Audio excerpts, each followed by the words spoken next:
तो गाइस शुरू हो गए हैं सुबह के काम, जो कि डेली होते हैं, हर घर में होते हैं, रोज ही करने पड़ते हैं।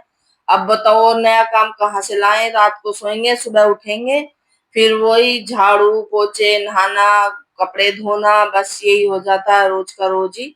अब बताओ रोज रोज दिखाए भी क्या नया ब्लॉग में? तो बाहर भी अब कोई ऐसा रोज आना जाना नहीं होता है, तो अब ये दिखाना पड़ता है रोज झाड़ू पोछे। आप भी कहोगे कि रोज झाड़ू पोछे दिखाने लगती है। तो बेटी कर रही थी ऊपर रूम में सफाई, ऊपर वाले फ्लोर में, क्योंकि आज है उसका वीक ऑफ। तो वो कह रही मम्मी आज मैं अच्छी तरह से ऊपर क्लीनिंग करूंगी। मैं कहा तो कर लो बेटा। और रोज रोज तो जल्दी जल्दी में झाड़ू लगाती है, हो ही नहीं पाती है। तो फिर मैंने कहा इतना मैं नीचे ही कर देती हूँ। और बिना पोछे के तो मन भी नहीं लगता घर में, अगर आप एक दिन ना लगाओ तो मन ही नहीं लगेगा। तो फिर मैं यहाँ करने लगी थी, और काम भी कुछ ऐसा नहीं था, बस उसके बाद ही काम शुरू होंगे सारे। पोछा लगा के नहाने जाऊंगी, फिर उसके बाद ही काम शुरू होंगे। सुबह तो मेरा अपना ही क्वालिटी टाइम रहता है। सुबह उठ के 5:30 बजे उठ के मैं अपने झाड़ू वगैरह लगा के फ्रेश होके फिर मैं बैठती हूँ, थोड़ी देर फोन चेक करती हूँ, फिर अपनी ब्लैक टी पीती हूँ, और फिर उसके बाद अखबार पढ़ती हूँ। तो ये तो मेरा क्वालिटी टाइम होता है अपना 1-1.5 घंटे का। फिर मैं लगती हूँ 7:30 या पौने 8-8 बजे काम में लगती हूँ, इतने बच्चे भी उठ जाते हैं। उसकी भी फिर बेटी भी उठ के आ जाती है ऊपर से। फिर मैं चली गई थी नहाने, और नहा के आई, फिर मैंने पिया 1 गिलास पानी, थोड़ा सा आराम करा, बाल वगैरह अपनी छोटी करी, कंघी करी बालों में। फिर सुबह कर लो तो कर लो, फिर होती नहीं है, फिर सारा दिन ऐसे ही चला जाता है। और गर्मी इतनी हो रही है, नहाते नहाते पसीना आ रहा है, तो फिर मैंने सोचा चलो पानी पी लेती हूँ थोड़ा सा। और ये दुपट्टा मुझे ऐसा लग रहा था जैसे मैंने उल्टा ओढ़ रखा है, तो फिर मैंने इसको सीधा करा। है तो लंबाई में छोटा ही, पर चलो ठीक है, कॉटन का है। और पसीने इतने आ रहे थे बहुत ही ज्यादा, पंखे में बैठ के भी। गर्मी दिन पे दिन बढ़ती जा रही है, उमस। और फिर मैंने लड्डू गोपाल को नहलाए, पूजा करी, फिर मैं आ गई थी किचन में। बस पूजा वगैरह के लिए मैं फोन लेके नहीं गई थी ऊपर, ऐसे ही करके आ गई थी जल्दी में। और फिर मैं अम्मा कहने लगी कि चलो आज नाश्ता क्या बनाओगे, बस आज खाना ही बना लो सीधा।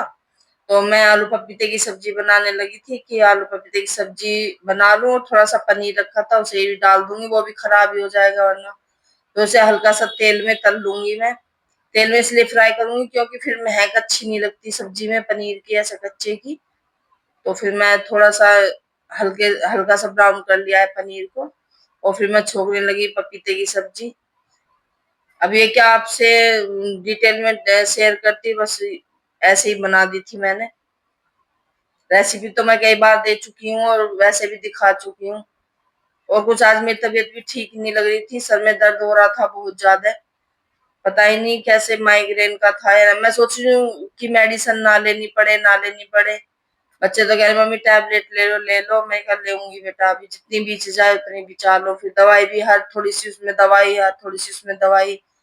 तो इसलिए मैं दवाई वैसे कम ही लेती हूँ, जब बिल्कुल ही नहीं बीचती तो तभी लेती हूँ दवाई।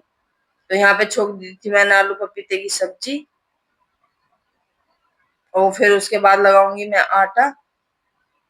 इधर रख दी थी मैंने अम्मा की चाय, तब तक अम्मा की चाय बन जाएगी, और आटा लगा के रख दिया है, क्योंकि भूख का भी टाइम हो रहा था, 9:30 पौने 10 बज रहे थे। अब मैंने कहा नाश्ता ही क्या बनेगा, सीधा खाना ही बना लेती हूँ। और अम्मा का पहले भिजवाऊंगी अम्मा का खाना, गाय की निकाल के एक रोटी, फिर मैं अम्मा का ही खाना भिजवाती हूँ पहले, फिर हम अपने कैसे भी खाते रहे। तो अम्मा को चला जाता है तो ये हो जाता है कि चलो हाँ भाई अम्मा खा, क्योंकि अम्मा उठ जाती है सुबह। अब हम तो उठते हैं देर से, और अम्मा सुबह ही उठ जाती हैं, सुबह अपने नहाना धोना अपनी पूजा पाठ करती हैं। तो उन्हें जल्दी भूख लगी आती है, तो उनकी वजह से मुझे जल्दी लगना पड़ता है। तो ये लग गई अम्मा की थाली, चाय सब्जी और गुड़ का लड्डू। तो गाइज मेरे आए 2 पार्सल, एक ये आया छोटू सा। तो आपको दिखाती हूँ मैंने क्या मंगाया है। तो गाइस ये मंगाए मैंने जप यंत्र। मैं ऐसी बैठी बैठी रील देख रही थी, उसमें परमानंद जी की रील आ गई।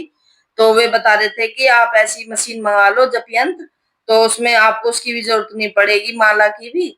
और उसमें सब हो जाता है, काउंट भी हो जाता है, जीरो से भी हो जाते हैं। तो मैंने बैठे बैठे फ्लिपकार्ट पे वो करा, सर्च करा और ये आ गई, मैंने ऑर्डर कर दी।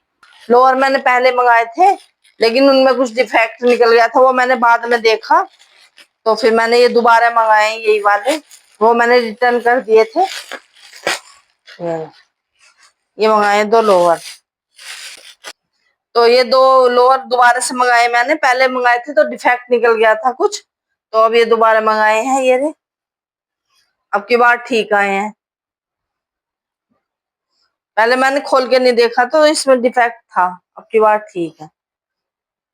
बस इसके बाद फिर मैं उठी, मैं ऊपर पूजा करके आई, तुलसी में दीपक जला के आई और पूजा करके आई। फिर मैं ऊपर छत पे घूम के आई, थोड़ी देर मेरा मन नहीं लग रहा था। फिर मैं आई नीचे, तो फिर मैंने सोचा चलो आज खिचड़ी बना लेते हैं धुली हुई मूंग की दाल की। फिर मैं अम्मा के लिए 2 तोरी छोंक दी थी, अम्मा को दे दी थी तोरी से रोटी, और अपनी और बच्चों की छोंक ली थी ये खिचड़ी। धुली मूंग की दाल की बहुत ही टेस्टी लगती है। घी डाल के उसमें प्याज काट दी थी बड़ी बड़ी, चॉप नहीं करी थी, हाथ से काट दी थी, और हल्दी मिर्च मसाले सब डाल दिए थे, और 2 डाल दिए थे आलू। टमाटर डाले नहीं थे इसमें। और ऐसे ही बहुत टेस्टी लगती है खिचड़ी। जब मेरा बेटा डाइट करता है या उसका मन नहीं करता खाना वगैरह खाने का, तो ये बनवाता है।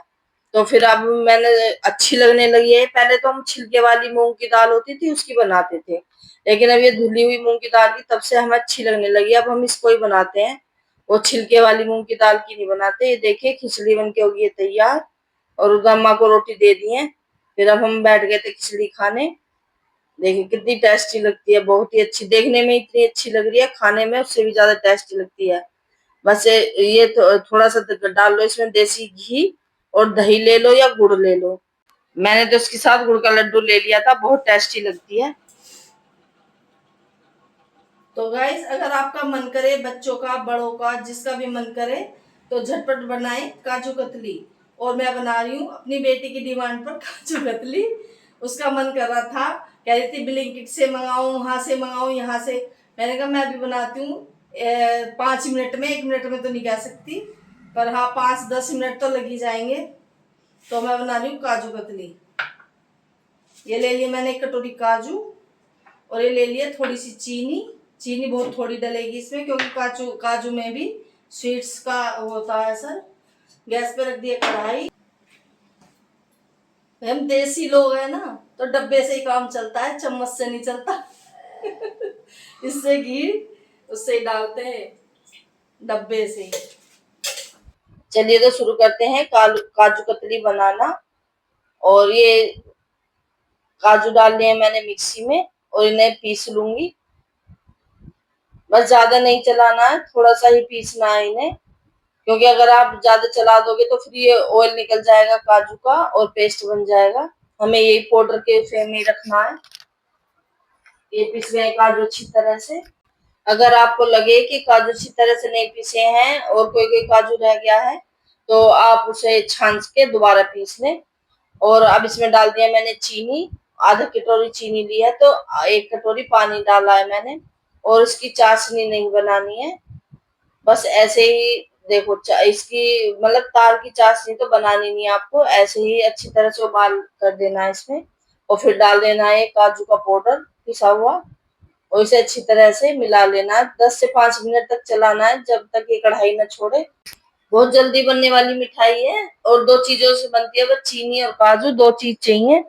और इधर ले लिया है मैंने ये पेपर, ये उसमें रोल आता है जो, बटर पेपर तो नहीं है ये, पता नहीं खाना रैप करने का ही पेपर है, ये ले लिया है मैंने। इस पे लगा दी थोड़ा सा घी, और फिर ये बैटर इस पे डाल दिया है गरम गरम को। ये हमें इस तरह से अच्छी तरह से इसे मिक्स कर देना है, क्योंकि इसमें फिर वो पपड़ी सी जम जाती है, वो नहीं जमने देनी है।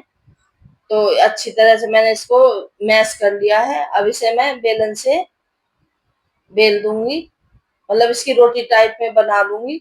ये सब प्रोसेस हमें गरम गरम में ही करना है, अगर ठंडा हो जाएगा तो फिर ये थोड़ा सा हार्ड हो जाता है, तो फिर ये अच्छी तरह से मिलता नहीं है। और अब इसे काजू कतली की शेप में काट लेंगे। आप चाहे तो सिल्वर वो आता है उसे भी लगा सकते हैं, लेकिन मैं उसे यूज नहीं करती हूँ, उसे अच्छा नहीं बताते हैं। और ये रेसिपी मैंने पहले भी अपने चैनल पर शेयर की हुई है इसकी काजू कतली की। ये हमारी काजू कतली बनके हो गई है तैयार। और अब गणपति बाबा का महोत्सव चल रहा है, तो ये इतनी अच्छी मिठाई है, बनाओ और अपने गणपति को भोग लगाओ। तो ये था मेरा आज का व्लॉग, आप लोगों को कैसा लगा मुझे कमेंट करके बताएं। वीडियो को लाइक करें, शेयर करें, चैनल को सब्सक्राइब करें। मिलते हैं अगले व्लॉग में।